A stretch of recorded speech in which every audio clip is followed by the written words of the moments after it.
സാറേ, കുംഭമേളയിൽ 30ഓളം പേർ മരിക്കാനിടയായ സംഭവം ഇത് അട്ടിമറിയാണെന്ന് യു പി മുഖ്യമന്ത്രി യോഗി ആദിത്യനാഥ് പറഞ്ഞു.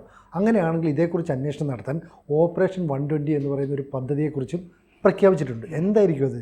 പത്രലേഖകരോട്, മാധ്യമപ്രവർത്തകരോട് സംസാരിക്കുമ്പോഴാണ് അത് അട്ടിമറി തന്നെയാണ് എന്ന് അദ്ദേഹം സ്ഥിരീകരിച്ചത്. അപ്പോൾ ആ 30 പേര് കൊല്ലപ്പെട്ടതിൻ്റെ പിന്നിൽ ഗൂഢാലോചന നടന്നിട്ടുണ്ട്.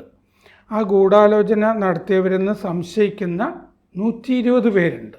ആ 120 പേരെ അത് ക്യാമറകളിലൊക്കെ നോക്കി ഏതാണ്ട് തിരിച്ചറിഞ്ഞിട്ടുണ്ട്. ആ 120 പേരെ കണ്ടെത്താനുള്ള ശ്രമമുണ്ടല്ലോ, 2 സേനാ വിഭാഗങ്ങളെ ഏൽപ്പിച്ചിട്ടുണ്ടത്.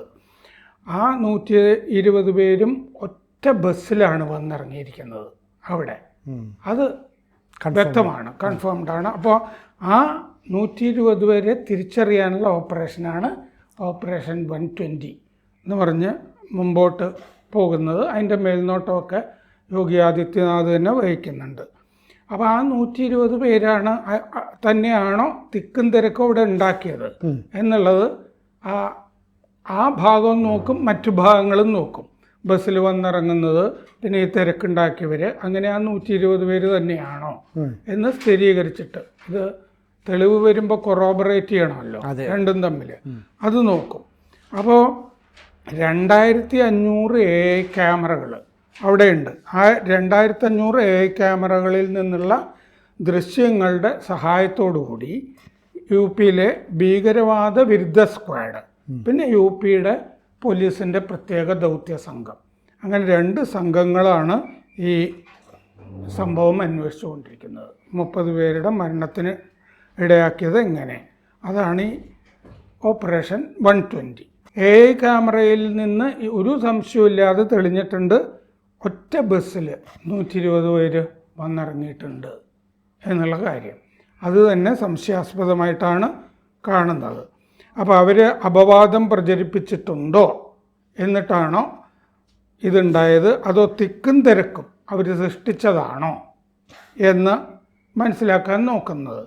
ഇപ്പോൾ 2-3 വീഡിയോകൾ അവിടെ സംശയാസ്പദമായിട്ടുണ്ട്. ഒന്ന്, ഈ തിരക്ക്, ആ 30 പേരുടെ മരണത്തിനുണ്ടാക്കിയ തിരക്ക് കൃത്രിമമായി സൃഷ്ടിക്കപ്പെട്ടതാണ് എന്നാണ് സംശയിക്കുന്നത്. അതിൻ്റെ പിന്നിൽ ഗൂഢാലോചന ഉണ്ട് എന്ന് തോന്നിപ്പിക്കുന്ന 2 വീഡിയോകളുണ്ട്. ഒന്ന്, ഡിവൈഎസ്പി റാങ്കിലുള്ള ഒരു പോലീസ് ഉദ്യോഗസ്ഥൻ രാത്രി 1:30 ഭക്തരെ കുളിക്കാൻ വേണ്ടി ഉഠോ ഉഠോ എന്ന് പറഞ്ഞ് നിർബന്ധിച്ച് എഴുന്നേൽപ്പിക്കുന്ന ഒരു വീഡിയോ. ആ വീഡിയോ സംശയാസ്പദമാണെന്നാണ് കരുതുന്നത്. പിന്നെ സാധാരണ മൗനി അമാവാസ്യ നാളിൽ ഈ അമൃതസ്നാനത്തിന് പോകേണ്ടത് ബ്രാഹ്മമുഹൂർത്തം 3:30 മണിയാണ്. 3:30ക്കാണ് പോകേണ്ടത് എന്നുള്ളത് ഭക്തർക്ക് ഒരു ധാരണയുണ്ട്. അതുകൊണ്ടാണ് അവർ കുറച്ചു നേരം റെസ്റ്റ് എടുക്കാൻ. അതിന്റെ അടുത്ത് മറ്റേ സംഗമസ്ഥാനമാണല്ലോ, പെട്ടെന്ന് ഗംഗ, മറ്റേ യമുന, സരസ്വതി, ത്രിവേണി സംഗമം അവിടെ കിടക്കുന്നത്. അവർക്ക് 3:30 എഴുന്നേറ്റാൽ മതി, തൊട്ടടുത്ത് പോയി മുങ്ങിയാൽ മതിയല്ലോ എഴുന്നേറ്റിട്ട്. അപ്പോൾ ബ്രാഹ്മമുഹൂർത്തം 3:30 മണിയാണ് എന്ന് ധാരണയുണ്ട്. പിന്നെ 1:30 മണിക്ക് ഇയാൾ ഉഠോ ഉഠോ എന്ന് പറയേണ്ട കാര്യം എന്താണ്? എന്നിട്ട് അവരുടെ മുകളിലേക്കാണല്ലോ തിക്കും തിരക്കും വരുന്നത്. അതിനിടെയാണെങ്കിൽ വേഗം പോയി കുളിക്കുക, അല്ലെങ്കിൽ തിക്കും തിരക്കും ഉണ്ടാകും. നിങ്ങൾ വേഗം പോയി കുളിച്ചില്ലെങ്കിൽ സ്റ്റാമ്പീഡ് ഉണ്ടാകുന്നത് തന്നെ ആ വീഡിയോയിൽ പറയുന്നുണ്ട്. അയാള്, ഈ പോലീസ് ഉദ്യോഗസ്ഥൻ പറയുന്നുണ്ട്, ഈ ഉഡോ ഉഡോ എന്ന് പറയുന്നതിൻ്റെ അകത്ത് സ്റ്റാമ്പീഡിന് സാധ്യതയുണ്ട് എന്ന് പറയുന്നുണ്ട്. അത് ഞാൻ കണ്ടപ്പോഴും എനിക്ക് എന്താ ഇയാൾ ഇങ്ങനെ പറയുന്നതെന്ന് തോന്നി.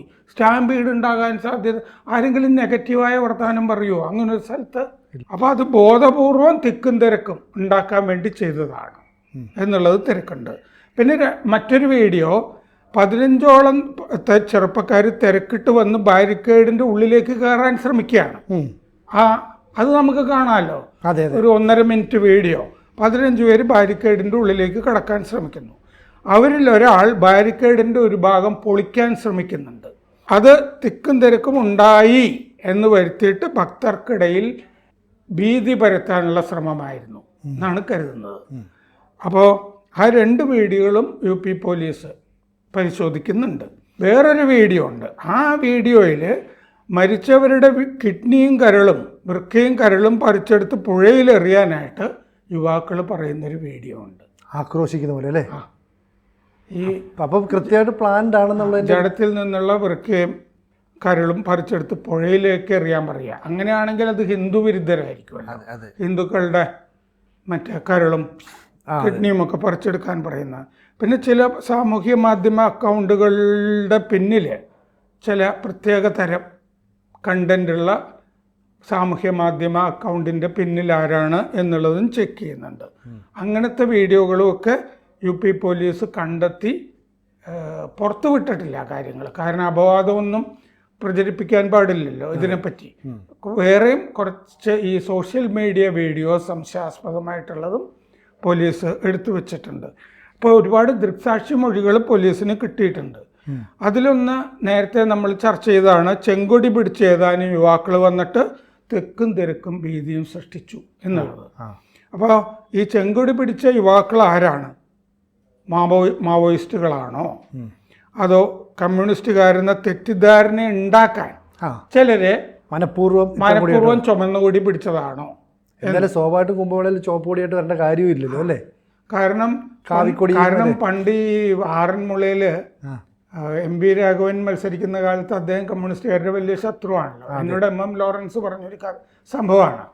അപ്പോൾ ക്രിസ്ത്യാനി വോട്ടുകളൊക്കെ പെന്തക്കോസ്തുകാരൊക്കെ അവിടെ ധാരാളം ഉണ്ട്. ആ വോട്ടുകളൊക്കെ CPMന് കിട്ടണം എന്ന് തോന്നിയിട്ട് എന്ത് ചെയ്തു എന്ന് വെച്ച് കഴിഞ്ഞാൽ CITUകാരൊക്കെ ഉണ്ട് കൺവെൻഷൻ പന്തലുകൾ, പെന്തക്കോസ്ത് കൺവെൻഷൻ്റെ പന്തലുകൾ ആക്രമിച്ചു. എന്നിട്ട് ആക്രമിച്ച ശേഷം ഈ ചരടൊക്കെ കെട്ടിയിട്ടുണ്ടായിരുന്നു, പൊട്ടൊക്കെ തൊട്ടിട്ടുണ്ടായിരുന്നു CITUകാര്. ജയ് ശ്രീറാം എന്ന് പറഞ്ഞാണ് മടങ്ങിയത് ആക്രമിച്ച ശേഷം.